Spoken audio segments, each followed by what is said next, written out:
Hi sewing friends, I'm Alice Murray and this is my channel Murr-Made Designs, where every day at 7 a.m. I post another video about a garment that I have made, or in the case of today, a garment I have refashioned.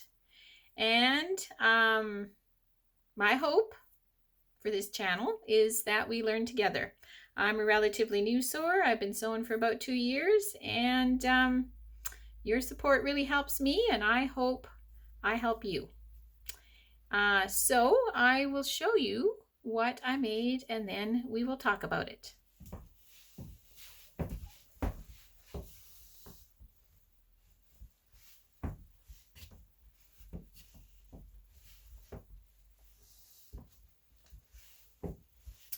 I really don't think this video is doing this sweater justice.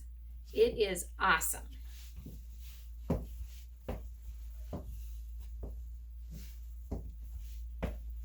You know, I might actually like refashioning more than I like actually sewing.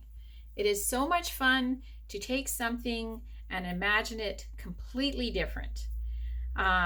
So this sweater started its life as two different sweaters, and I don't know if you can tell, but there were 4 different textures in those 2 sweaters. There was like ribbing, there was smooth area, there was a rough area, and then there was this bit with it was like a sheer net with kind of texture on it, I guess, like a print design on it.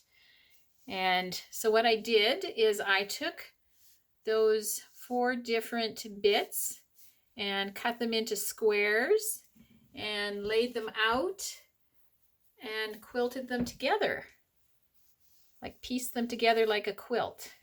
I think maybe you can see it better on the back.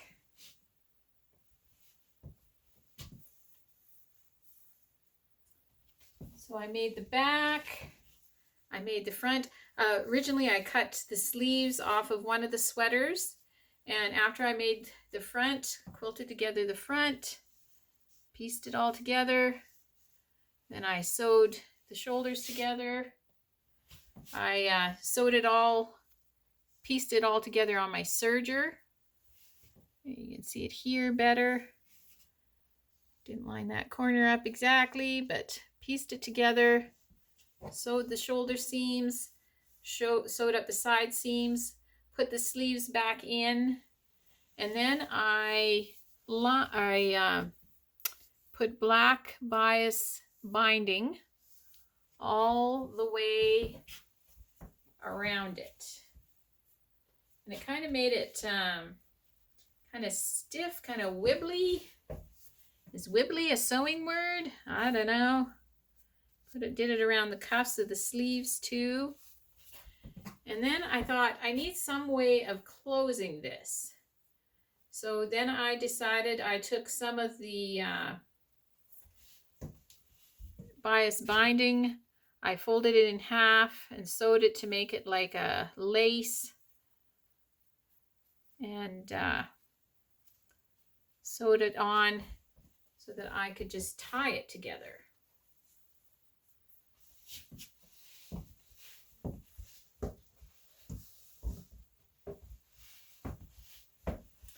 And I think it looks like, not, you know, toot my own horn or anything, but I think it looks like a really high-end, fancy schmancy, pay a lot of money for sweater. And what I did is I just took 2 free sweaters, chopped them up,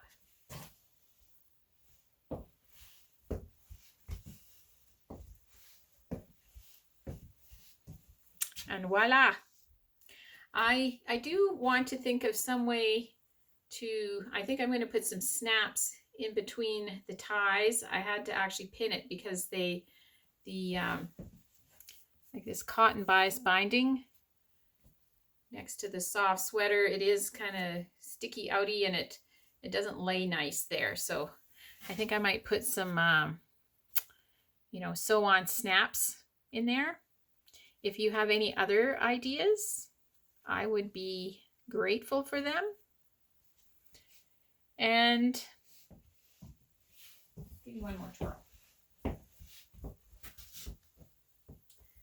I paired it with a black kind of velvety corduroy skirt with a zipper up the side that I refashioned from a pair of black dress pants. And I will link that video at the end of this one because I did that a while back. Yeah, so I love this sweater. I think it's very fun. My grateful thread today is actually about quilting. I have made quilts. I've made rag quilts and quilted quilts and did machine quilting and made some quilts for some friends, made some quilts for some grandkids, and I love quilting. I haven't been doing any quilting in the last 130 days because this is keeping me busy, but a lot of the viewers, you comment that that you do quilt, but that you haven't started sewing garments yet. And if you can quilt, you can definitely sew garments. You will be amazed, surprised, delighted at how fast you can make a garment compared to how fast you can make a quilt. So yes, if you can quilt, you are definitely a good sewer. Just take the leap of faith and start making garments.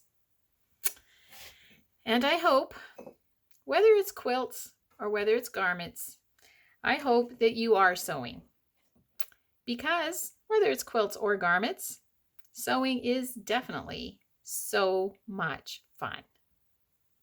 Look at this video about the skirt. Talk to you tomorrow.